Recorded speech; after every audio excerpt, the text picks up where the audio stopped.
Hi there, and welcome to the Skylight Books author reading series. If you'd like to learn more about us and our many upcoming author events, please visit skylightbooks.com, where you can browse our inventory, buy books, and join our Friends with Benefits Club. You can also follow us on Twitter, Tumblr, and Facebook. To speak to a real live bookseller like me, please call 323-660-1175. Thanks for your support, and enjoy. The purpose was to capture the stories of our LGBTQ pioneers and elders while they were still alive and able to tell their stories, so that those stories could be archived, protected, and shared. And in some ways, we started this project before the fateful election of November 2016. And at that time, it might have felt like a little bit of like a victory lap, like, hey, we've come so far, and let's just make sure that our history is recorded. And then, as you all know, the world sort of turned upside down. And so the project actually took on a whole new urgency, which was to make sure that, in fact, our history could never be erased or rewritten. So with that, I would like to read some excerpts from the book. And I'm going to start with a story that literally opens the book in my introduction, just to give you maybe a sense of kind of where the story lives in my own heart and in my imagination. Once upon a time, nearly 30 years ago, I embarked on a daring trip. I joined an expedition of 75 people traveling by jeep and motorcycle from Portugal in southern Europe to the country of Angola in southern Africa, a distance of around 4,200 miles. After months of planning and preparation, vaccinations, and obtaining visas for 13 countries, we set out in April 1992. But just after we'd crossed the border from Algeria into Mali on the southern flank of the Sahara Desert, our trip took a very bad turn. As we drove through a narrow valley with sandy hills on either side, 6 men emerged from the scrub brush, their faces wrapped in scarves, and raised Kalashnikov submachine guns over their heads. They stopped us in our tracks, and over the next hour they went from jeep to jeep, stripping us of cash, cameras, and anything else they wanted. Meanwhile, other people came and started driving our jeeps away. Among our possessions, there was one item we absolutely needed to hold on to: our satellite phone. If the bandits took that phone from us, we would be stranded. It was our lifeline. Somehow we hatched a plan. Working in coordination with one another, communicating almost entirely by glances and head tilts, we managed to smuggle the satellite phone wrapped in a sleeping bag from jeep to jeep ahead of the bandits. Then, at a critical moment, we snuck it around and past them into a jeep they had already searched. No small feat, given that the satellite dish was the size of a small coffee table. When the bandits finally departed, we used the phone to call for help. Days later, the Portuguese government came and airlifted us to safety. And this isn't in the book, but I always add, that was not my finest moment. So why introduce the Book of Pride, a collection of interviews with LGBTQ heroes, with this story? Because as this book came together, I often thought of that satellite phone and that terrifying moment in the desert. That phone was the most precious thing in the universe. Hidden inside a sleeping bag, it was like a treasure with life-saving ramifications that needed to be salvaged, protected, and moved from one location to another. So also are the stories in the Book of Pride. The people who have lived these stories are mortal. The force advancing on them is not desert outlaws, but time. Now, as never before, their stories need to be saved, protected, and moved to a new location, the hearts and minds of people who will carry their legacies and their mission forward. In 2016, I created a project called Outwards to collect, treasure, and share these stories, and this book is our first transmission device. So that's a little bit about, like I say, kind of how this and where this lives in my imagination and in my heart. And as I thought about, and by the way, I want to say, I'm going to read a few stories, in fact, excerpts from 4 different individuals in the book. But I wanted to say, please raise your hand at any time, because I'll get a little bit tired of talking, and it's nice to be interrupted, actually. But I thought to myself, so here I am in Los Angeles. I've done a couple of readings this week in the Bay Area. Hi. And I thought, well, so what should I read in Los Angeles? And then it was interesting, it just hit me in a flash. Because the book is divided up into sections I kind of arranged these loose categories, and I really do mean loose. And the categories are things like community, breaking ground, bridges, and truth to power. And these are very loose categories. But in the community section, which opens the book, there are the stories of two Los Angeles club owners who are very different from one another. But when you think about, the gay and lesbian and bisexual and transgender movement, we have congregated in bars. And that's been one of the places traditionally where we have found each other and hung out and had fun and supported each other. But those bars were not always fully inclusive, and they were not always open to the entire spectrum of our community. But these two individuals found ways to create spaces for gathering that would break ground and make sure that people who might be excluded in some places were not excluded there. So the first is a man named Gene LaPietra. And part of his story is really based on the fact that he was an orphan kid in Rhode Island, excuse me, and was very poor. And when you interview him, he's got the greatest Rhode Island accent you could imagine. I always like to do this. Just hold up. This is Gene LaPietra on this page here. I like to just give you a little bit of a visual. He's an amazing guy, salt of the earth. He defines the phrase salt of the earth. And I want to read you, he opened the disco Circus, the club Circus, in 1974. And it only finally closed in 2016. And I want to read to you from his story about Circus and how he envisioned it and how it operated in the community. The strategy with Circus was to have clean restrooms, which was not a high priority back then, give them their money's worth, treat them good, and anybody who wanted to come in could come in. Often you'll have people compare Studio 54 in New York to Circus, and I'm always offended by that because we were open first. At other clubs, they picked and chose who could come in, and the white power structure of the gay community was okay with that because they participated in it. They let it happen. They knew outside that blacks weren't allowed in, that Puerto Ricans weren't allowed in, that Mexicans weren't allowed in, that certain women were not allowed in, and they participated in it. The same as Studio One in West Hollywood. Women couldn't get in there. They couldn't wear open-toed shoes. Well, that's the only shoes that were made for women, were open-toed shoes. What were they supposed to do, get dressed up and then put combat boots on? Blacks couldn't go in, Hispanics couldn't go in. But the white power structure in West Hollywood went along with it and supported it. We did the opposite. Everybody could come in, and we became the focal point of the Latino community, a power base where they could meet, where they could build a base, where eventually they were running for office left and right and winning. Cesar Chavez had a political organizing meeting at Circus. I read an article where it said 100 people were there. There were 1,200 people there. But that's how history is rewritten. I got to sit with Cesar for 5 hours on a couch and talk to him about his life. It was so inspiring. Every question I asked him, he answered. He was getting paid no more than a field worker. He lived in the same house he'd always lived in, had the same car. This man was the real deal. A little while later, Cesar calls me up and says he wants us to boycott Coors beer. I didn't hesitate. Even though I was making a ton of money on Coors, I called them up and told them, pick your stuff up, it's in the parking lot right now. That was it. Of course, the Coors son offered me $100,000. Today's money, what's that, $1 million? And I said, no thank you, because that's not how you build alliances. Those days, the cops ruled Hollywood. They could do what they wanted. We have a report that an officer is down, and all of a sudden you'd have 50 cops inside the club. Helicopters, the whole thing, streets blocked off, because somebody reportedly called and said an officer was on the dance floor being beat up by customers. Of course, it was all fake news, as we call it today, but what can you say? You can't say anything until all of a sudden one night we got lucky. One night the cops came in with their billy clubs flying, 50 cops, helicopters, the whole 9 yards. They told all the people to sit on the floor. If you have your ID, sit on this side of the floor. If you don't have it, sit on this side, giving out commands just like Nazis. The next day, my DJ comes over and he says, you're not going to like this because you told me not to do it. What he was doing was taping the music in the club and selling the tapes, and I didn't want that happening. But the result was he taped everything the cops said that night. When I went to the station to make my complaint, they said it didn't happen.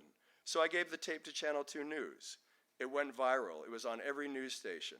City Hall called a meeting for it, and the cops denied it, but then they heard the tape. and it was over. So Gene, I love these stories of, obviously this embodies so much of the spirit of resistance within our community. And also, when you're telling the story of the queer community, as I use interchangeably with LGBTQ, you have to talk about the challenges that we experience internally and how we grappled with internalized conflicts and inclusivity and exclusivity. And Gene was on the forefront of trying to make sure that absolutely everybody could come in. And then, also in Los Angeles, was Jewel Tice Williams. And you probably, most of you, or some of you know her name. She opened and operated the club Jewel's Catch One on Pico Boulevard for decades. And that also became a place where the community, broadly defined, could gather. It wasn't just the community of this people or this faction or this subcommunity. It was really everybody. Jewel's story is amazing, and I want to read to you a section from her recollections of opening up Jewel's. So when she first bought it, it was called Diana's. It was a sort of a defunct bar on Pico, and this is how she starts. I didn't change the bar's name at first. It was Diana's Club. People would call me Diana. It was okay with me. I had no problem with that. After maybe 4 or 5 more years of working and not taking a vacation, one day my sister came in and presented me with a ticket for a cruise. It was a Caribbean cruise. She said, "You're going on vacation, plane leaves tomorrow, going to Miami. Yes, I used your money to pay for it, but you're going to go on vacation." When I got back, my sister had taken the neon Diana's sign down and put up Jewel's. That's how Jewel's was born. Then a friend of mine and I came up with the name Catch One. Catch One was a saying that guys used. They were going out catching. Talking to my friend, I said, "What about Catch One?" He said, "Yeah, that's cool." By now, the sexual revolution was taking place. When I got my first business cards with Jewel's Catch One on them, I put "or more" at the bottom. In the early days, I still had the white clientele, older, white, retired clientele, the ones that didn't want the black folks to drink with them. It morphed into what I called my 3 masks, or my 3 faces that I would have to put on. I'd have the older white folk during the daytime, and then the African American blue-collar workers, and that. They weren't that gay-friendly either. They would come in and have their beers and whatever and go on home. Then around 10 or 11 o'clock at night, I call them my children. That's when my children came in. In the beginning, we had live acts, Etta James and Esther Phillips, occasionally local people. Sometimes we would get folks from the Atlanta Underground, the popular local singers from there, to come. One of the first people that I had was Sylvester. At the time, he played with a live band. Then in 1975, disco hit. I said, "Hooray," because I didn't have to pay a band after that. I could pay one disc jockey. In the 90s, Madonna was the attraction, and Sharon Stone. You might run into any of those kinds of folks here. That's when the big influx of white folks started coming. Those that were in the know, like Madonna, knew that this was a banging place. The music was the best. I have to say so myself. We could stay open until 4 or 5 o'clock in the morning, 6 o'clock if we wanted to. They could go to other places and still come here and do the after hours thing. Naturally, the black kids jumped into me about having white people here. I used to say, which wasn't quite true, but I would say it anyway, it's whoever is paying. If I have 1,000 baboons at the door, then it's baboon night. That's just the way I roll. I got bills to pay. And this is Jewel, by the way, an incredible woman. After, or I guess I should say, while Jewel's Catch One was still open, she opened a clinic next door called the Village Health Clinic to bring the benefits of Eastern medicine to the community that wasn't experiencing them, to the same degree that folks in other parts of the city were. And now she runs that clinic still to this day. Every single day she's there. So even though Jewel's is closed, she's still serving the community. So I love those 2 stories, obviously, because they're LA stories. They're about a couple of the unique ways that our city contributed to creating spaces where everybody could come in. So then I have 2 more stories, and then I thought, okay, so what else? And I just was flipping through the book, and I remembered a day in Seattle. Now, we, of course, have recorded interviews in 26 states, all over the country, including the South. Pretty much every part of the country we've been there. So Seattle is not the East Coast and not the South. But this one day was really super interesting because we interviewed on that day 2 people. One of them a woman named Lamar Van Dyke, and in the afternoon a gentleman named Alan Steinman. Lamar Van Dyke, her name is not Dyke by accident. And I'm going to explain in a minute how she got her name. But she is as badass a lesbian dyke motorcycle chick as you could hope to find. And one of the things she talked about in her interview was, why the hell did we spend so much time and energy overturning Don't Ask, Don't Tell? Why would we even want to be in the military? What's the value of that? And she was very, very adamant about that. And I said to her, that's really interesting you say that, because this afternoon we're going to interview Rear Admiral Alan Steinman, who, when he came out in 2003, was the highest ranking military official ever to come out, and who believed passionately that gaining access to the military for queer people was vitally important. So I loved that day for the way that it kind of encapsulates the project, bringing together these 2 people who have radically different points of view, but who are still part of our community. So I'm going to start with Lamar.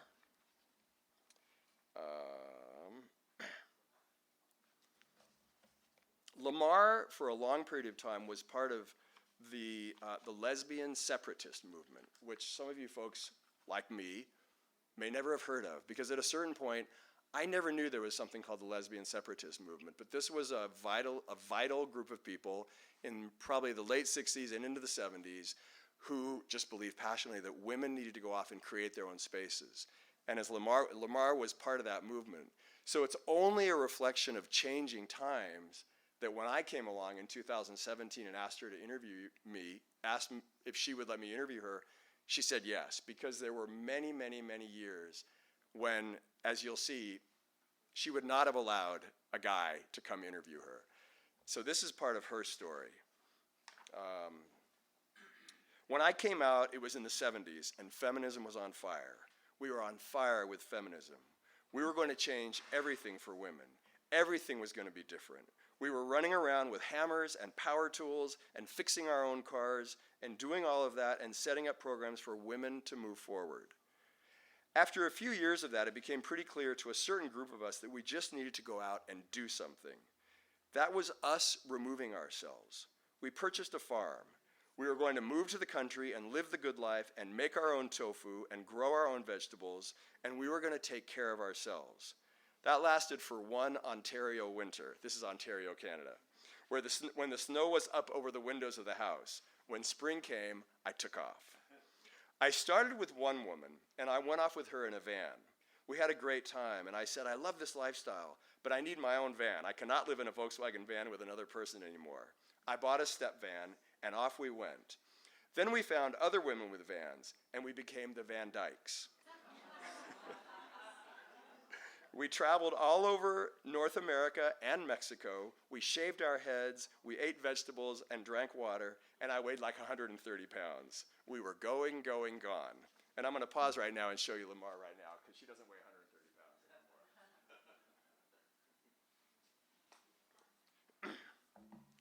anymore. Everybody had a Van Dyke name. Anne changed her name to Brooke Van Dyke because she babbled all the time. Chris changed her name to Thorn Van Dyke because she was very thorny. I took the name Lamar because as a kid I used to run around saying, I'm Hedy Lamarr the movie star, I'm Hedy Lamarr the movie star. We didn't speak to men unless they were a waiter or a car mechanic or somebody that we needed. Then we would speak to them, but if we didn't need them, we wouldn't speak to them. After the Van Dyke thing imploded, I legally changed my name to Van Dyke, because I loved the idea of having a reservation in a restaurant and having them say, Van Dyke party of 6, and having 6 dykes stand up to go to the table. Then there's a section here called the railroad tracks. As separatists, our view on women's sexuality was that men have been attempting to control women's sexuality since the beginning of time. That's what monogamy was all about, because men certainly are not monogamous. We decided that that was bullshit, and that we could have sex however we wanted, with whoever we wanted, whenever we wanted. When I came to Seattle, I was looking for women who were like-minded, and I found them. There were women in Seattle who were doing sadomasochism, or SM, but they weren't talking about it. It was a secret. I was talking about it. I had my jewelry on my leather jacket, like a little whip and stuff. And so people were identifying me and coming up to me and telling me, and I felt, there's actually a lot of SM dykes here. They're just not connected. I started connecting them. So the whole dyke SM thing in Seattle erupted all around me. Pretty soon there was a huge, vibrant community of motorcycle riding, leather jacket wearing, carrying on dykes that were having a blast. We'd be hanging around in my shop, and I would get out the Polaroid camera, and we would just start dressing up. Then I decided, okay, it's National Enquirer time. So we put electrical tape on our nipples, and we put on blindfolds, and we have people posing and everything. And then more women come in, and this whole thing grows, and then I'm just going. Let's do this or let's do that. Let's go downtown and tie you to the railroad tracks. We would do it. That was heaven for me. It was a very safe environment, and people were having lots of fun and living out their fantasies and having things happen that they'd never thought would happen before. SM really created a situation where I totally trusted myself. It made the rest of my life a little calmer, a little easier. It helped me sort it out in a way.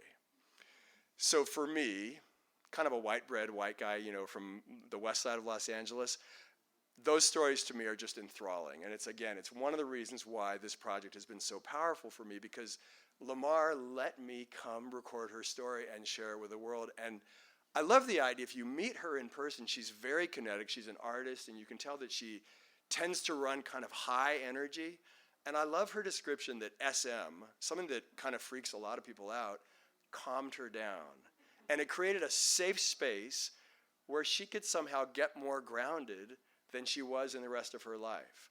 And I love that she brings that perspective to our community, and I hope that we welcome it, and I certainly wanted to make sure it was welcomed in the book. And then last but not least, jumping to Alan Steinman. So as I mentioned, Alan was, when he came out in 2003 in the New York Times, he was the highest ranking military official to come out to that point. And it was a big deal. It's a bigger deal probably than we can even appreciate today, because this is the military. And by that point, Don't Ask, Don't Tell had been in effect for about 10 years. And a lot of people had spent a lot of time and energy trying to figure out how to get that thing dismantled. So I'm going to read a story where Alan was a key participant that helped, to employ a sports metaphor, that helped to move the ball a little further down the field. And the story includes this general that you've probably all read about. I've never had to say his name. It's like 17 syllables. It's General John Shalikashvili. So if I stumble a few times, bear with me. But he says it like 15 times in the course of this story, so hang in there with me. It's called The Submariner's Testimony. General John Shalikashvili was the chairman of the Joint Chiefs of Staff at the time Don't Ask, Don't Tell became law in 1993. Ultimately, he retired and moved to a little town called Steilacoom, Washington, which was about 30 miles from where I was living. We had a mutual friend, and I asked the friend whether he could introduce me to General Shalikashvili.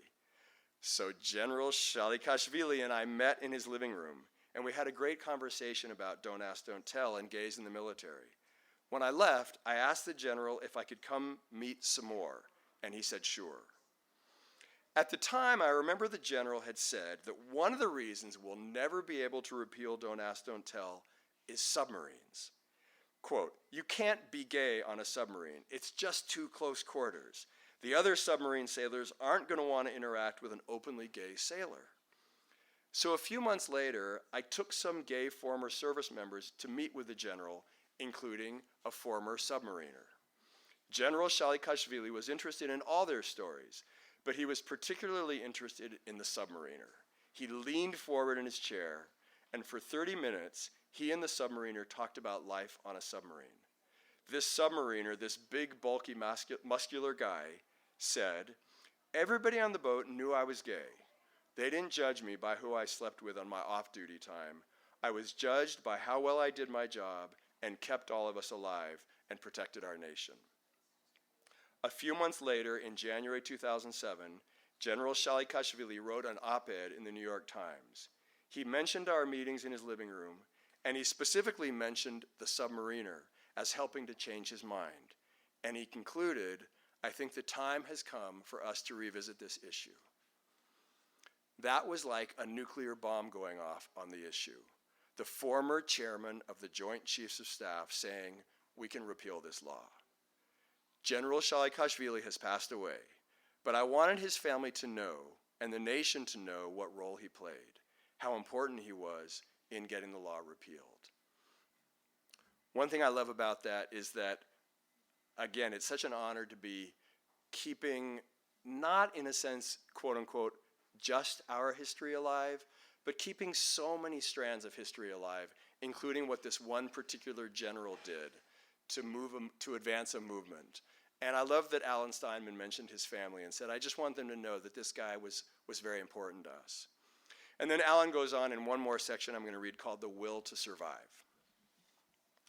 I've been asked, I should preface this by saying, so he's a rear admiral in the Coast Guard, and he's also a medical doctor. At one point, he was the equivalent of the Surgeon General of the Coast Guard, and his specialty is open water rescue.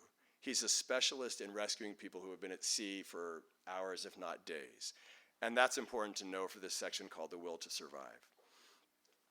I've been asked if there are any similarities between people going through a sea survival situation and the quest for LGBT equality. And I would say yes, there are. One of the most important things about surviving, whether it's sea survival or land survival or anywhere, is mental toughness.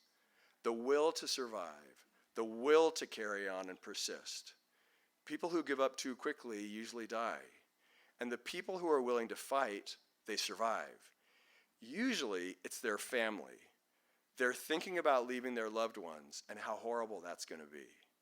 They didn't get to say, "I love you," or say goodbye. The survivors I've interviewed, that's one of their strongest motivators, is doing it for their family. And so it is with the LGBT community. As a community, we came to the conclusion we don't want to be persecuted anymore, to be discriminated against anymore. And we found some success when we began to get straight allies, when those allies found that they had gay and lesbian and bisexual or transgender family members or friends or coworkers. I think that's the key factor on how we in the LGBT community have managed to progress in this nation. And there's no going back.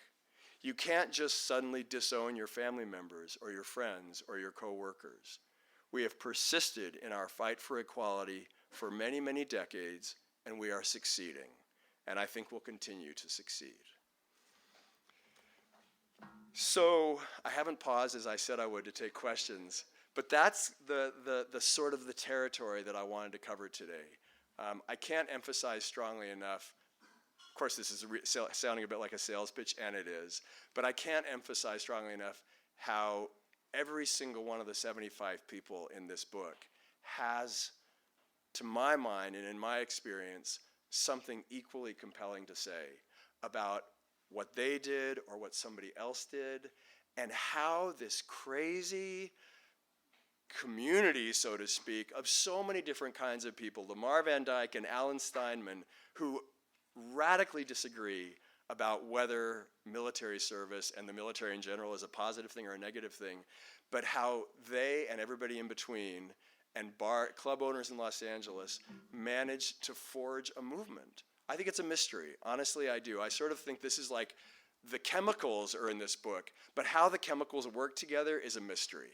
And it's been just an enormous pleasure for me, an enormous honor to do this work, to traipse around the country, taking crazy road trips, super crazy long hours, and showing up late and getting up early to capture these stories and having people open their doors to me.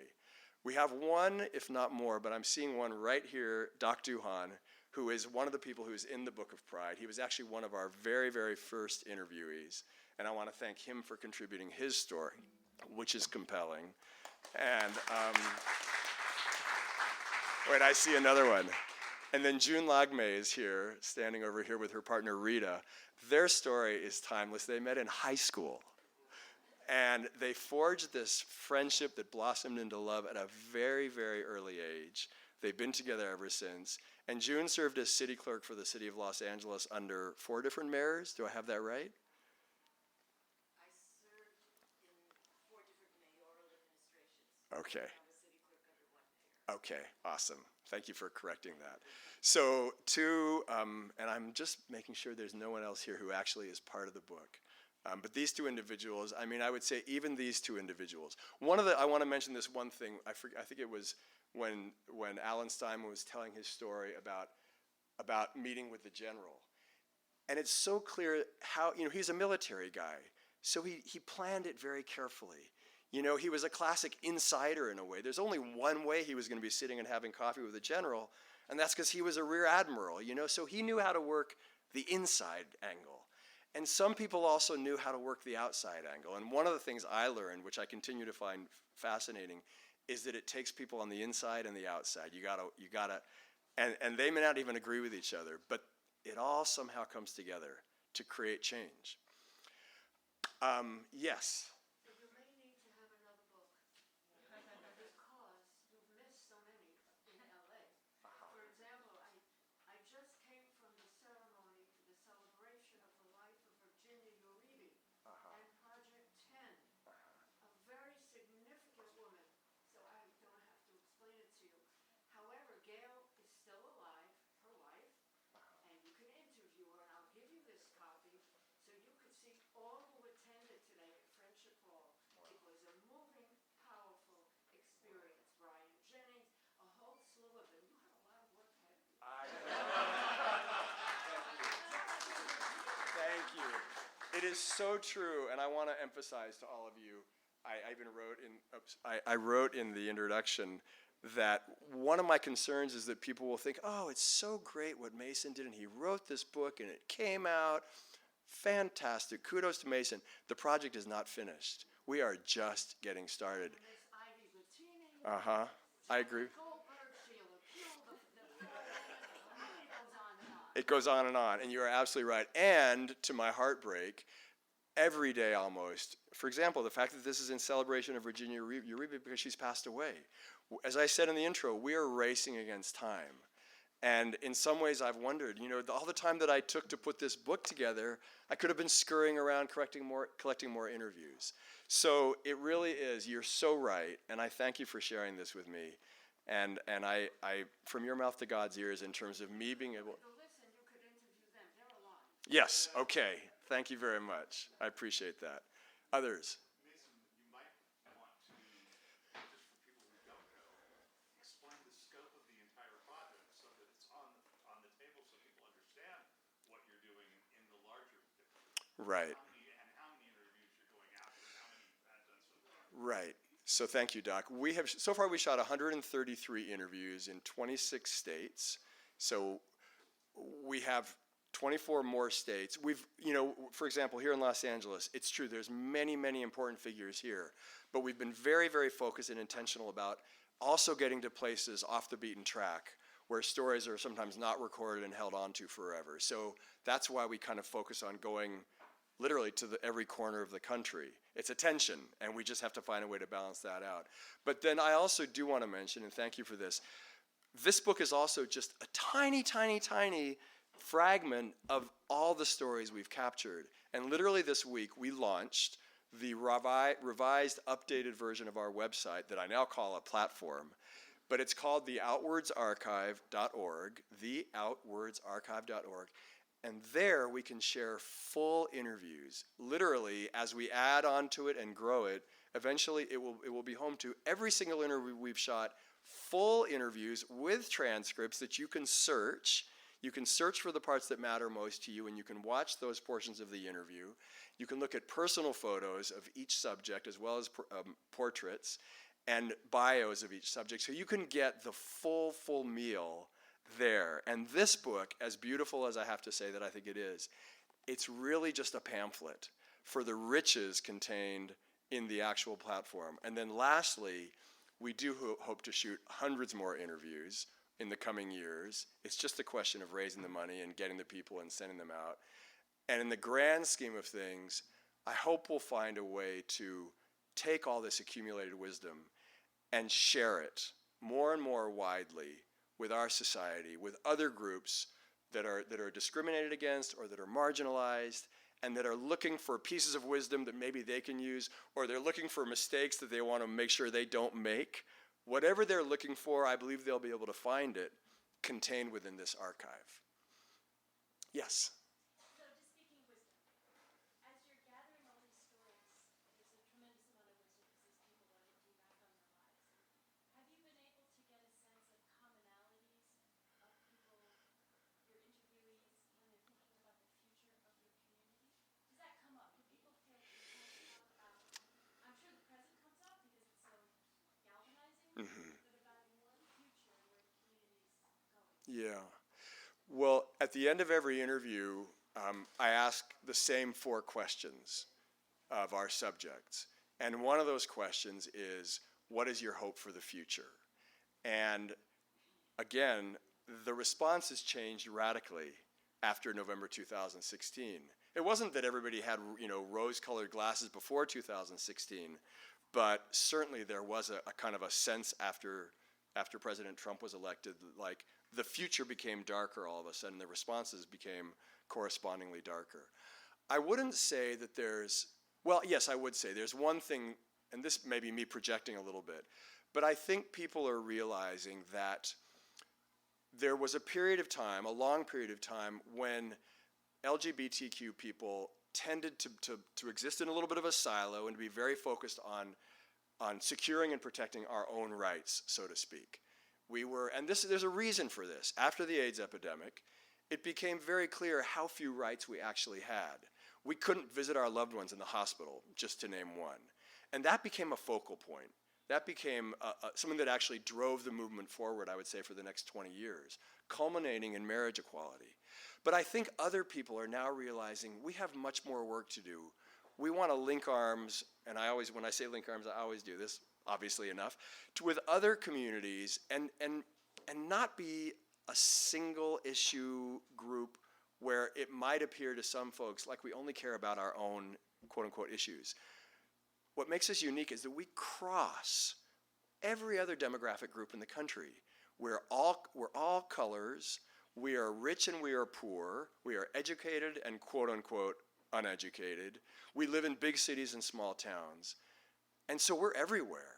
And if we could find ways, and I'm speaking obviously very idealistically, but if we could find ways to harness the power that we have for change, for positive change in this country, we could be an incredibly magnificent force. And I don't think we've really done that yet. So again, I'm imposing a little bit of my own perspective there, but I have heard this from some of our people as well. I've been inspired by them. Other questions? Yes, call. Oh, sorry, I heard a question from the back. Oh, maybe that. Oh, that wasn't a question. Okay, call. So it sounds like a lot of these are people who are like kind of looking back on their lives and events that happened, decades sometimes in the past. Are you talking to anybody who's sort of, working like what's going on right now, and sort of I'm sure the work has changed. Mm-hmm. In some ways, it's become more urgent and difficult. I would say most of the people. Well, for example, Doc is still very involved, in community activism. So it's not like people are, what I would say, retired or resting on their laurels. But I would say that in general, Carl's question was, are people talking about what they're doing? Are we focusing on what people are still doing in the here and now?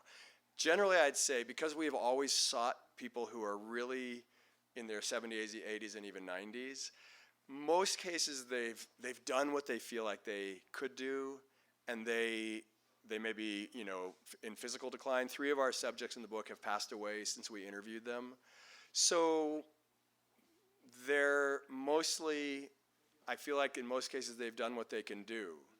And they're hoping that the next generations will kind of carry the work forward. Some of them, I'm sure, as I think about it, are still very involved, but not to the degree that they once were. They've given, I feel like, most of what they had to give. Yes? I was wondering if you could talk a little bit about how you did actually locate people for the book, especially people who live in areas that often don't get a lot of media attention. Was it through word of mouth or through research or other methods that you were interested in? Yeah, so David's question is, how did we find our people? We found them every which way under the sun. Early on, I connected with with two people in particular. One is a woman named Lillian Faderman, who wrote an incredible book in 2016 called The Gay Revolution. Fantastic history of the movement. And I got that book. At the time, I was riding the subway back and forth to work, 16 minutes each way every morning and every evening. And I would get out my yellow highlighter and highlight names, and then Lillian would connect me to the people who were still alive. And then a guy that I knew from college had worked in the Obama White House as Obama's LGBT liaison, and he knew people all over the country. So those became my starting points. But sometimes, like, I would decide that I wanted to go somewhere. The story I love most to tell is Milwaukee, Wisconsin. You know, I wanted to go to the upper Midwest, you know, Wisconsin and Minnesota. So you just start digging around online. You do random Google searches. And there's a lot of good history out there. You can find stuff online. So I found this woman, Donna Burkett. And I learned that she had applied with her then girlfriend, Mononia, in 1971 for a marriage license. Her story's in the book. And of course, they were laughed out of the courthouse building. But it was significant, not only because of the courage that it took at the time and the vision, but because their case was cited in 2014 in a judge's decision to allow marriage equality in Wisconsin. So even though it was a small speck of an action, but when I went looking for Donna, I couldn't find her. It was like no one knew where she was. So I finally had the bright idea to literally go to whitepages.com. And there was her name, and there was a phone number. And I called her up, and I discovered that she was living in public housing. She had suffered a stroke.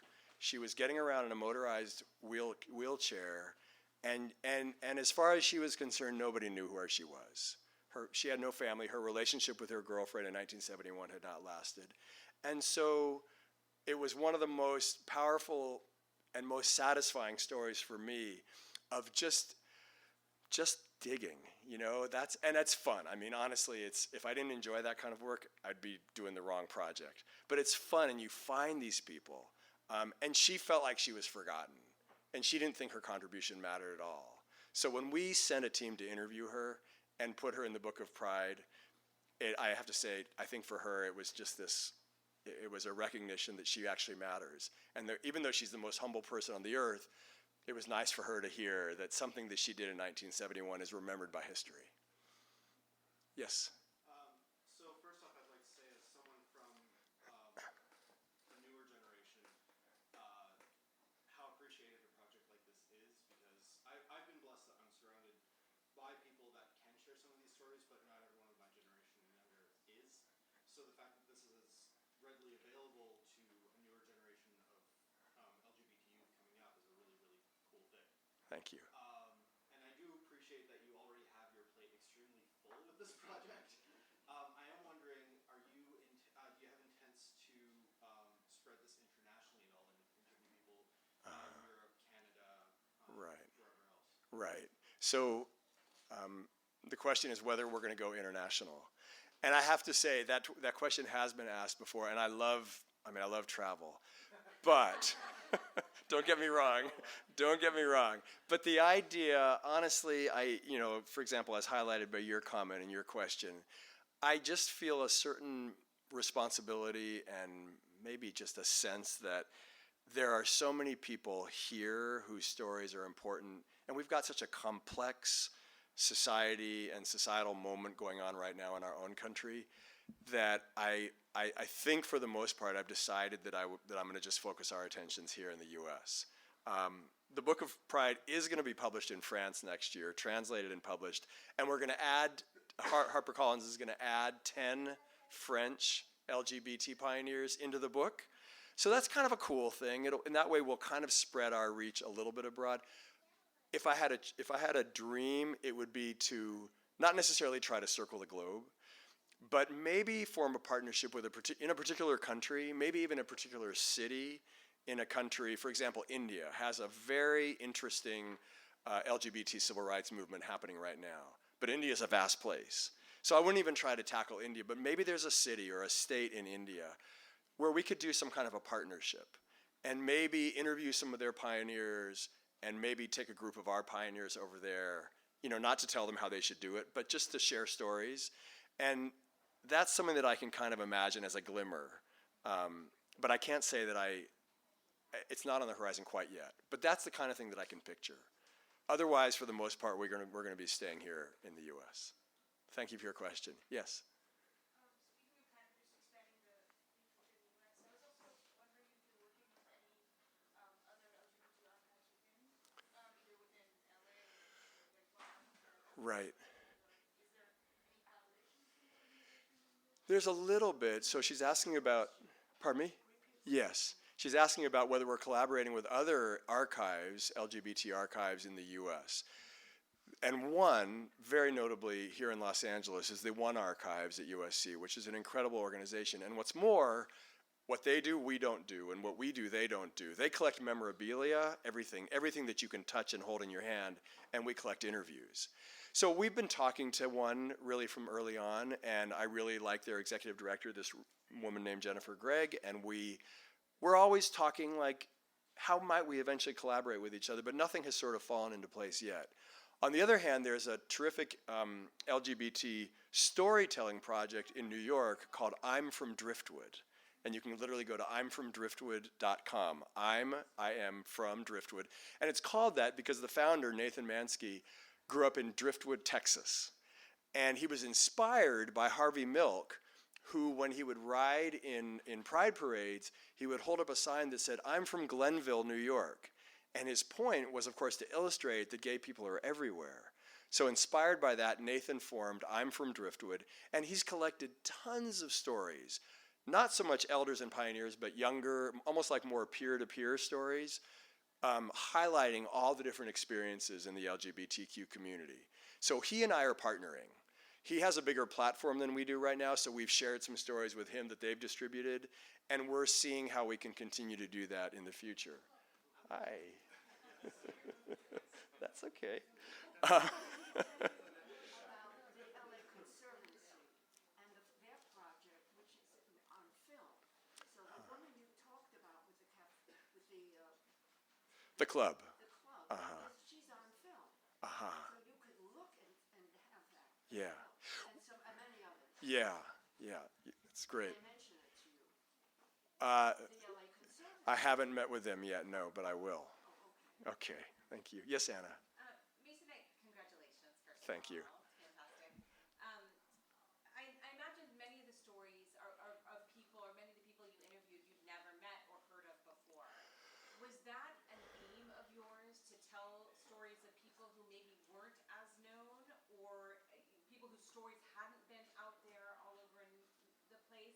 Yeah. And what did you, or not, and then what did they contribute, do you think, that maybe people who have been more well-known and more publicized would Right. benefit? Well, sometimes, so the question is, where was the choice? What was the choice about seeking out people who were distinctly not famous, so-called unsung heroes, as compared with people whose names have, who have had stories published in the news or whatever? There's Evan Wolfson was written a lot about. He was kind of like the pioneer of marriage equality. Diana Nyad swam from Cuba to Florida. Some of us have heard her story.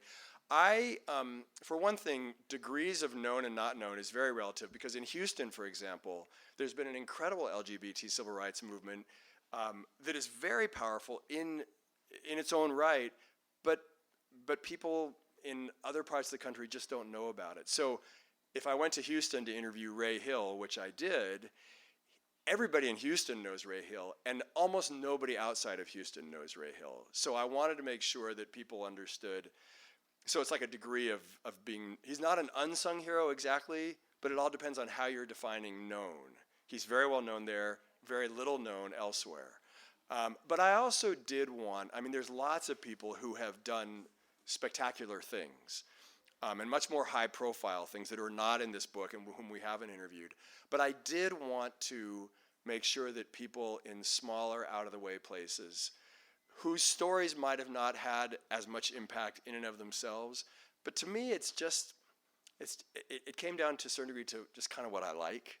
And I like stories of people, like I went and interviewed a farmer. He's not actually in the book, but he's in the archive. A farmer in Des Moines, Iowa, outside Des Moines, 20 miles outside, named Matt Russell. He's a fifth-generation Iowa farmer. I just thought, that's a cool thing. I'm going to drive 5 hours from Chicago to interview this guy, because he's actually had an impact in his little community.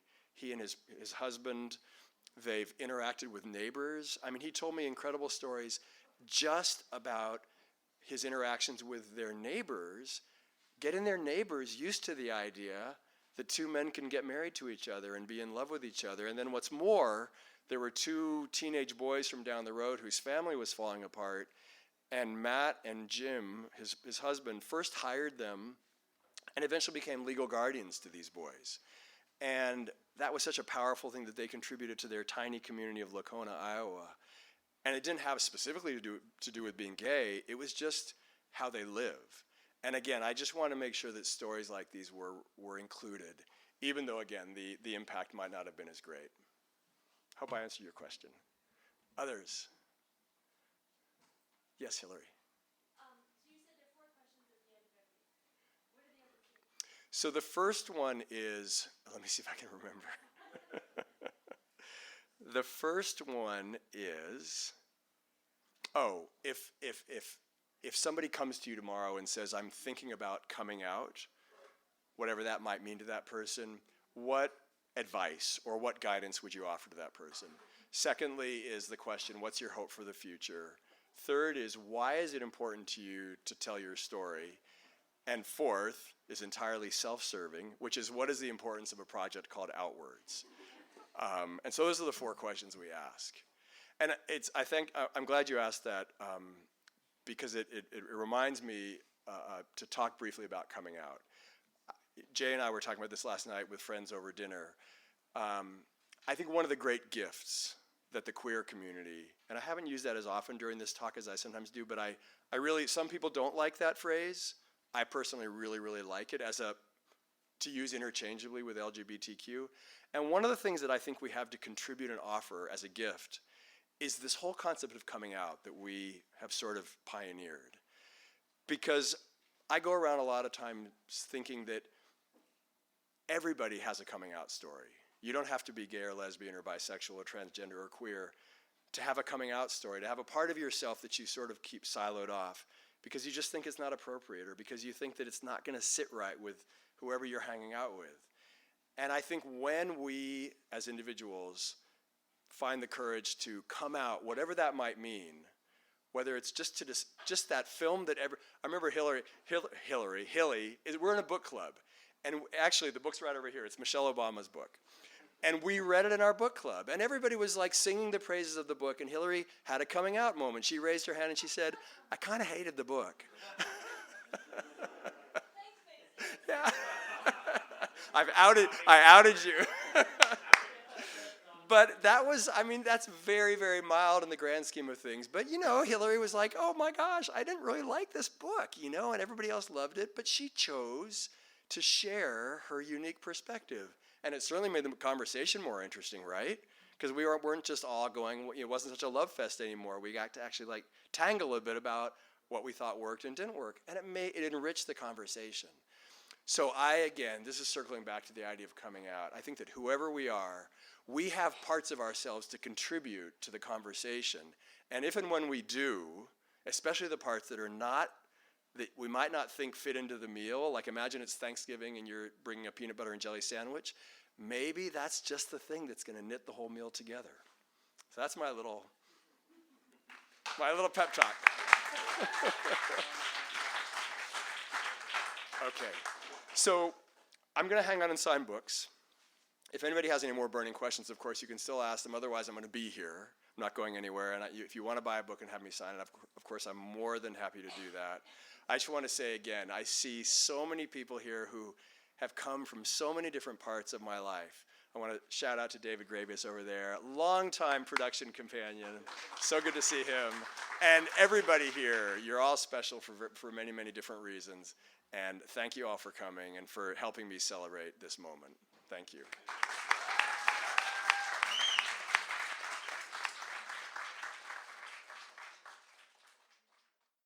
You've been listening to the Skylight Books author reading series. Don't forget, you can listen to this and all of our other great podcasts at skylightbooks.com. Thanks again for stopping by, and we hope to see you soon.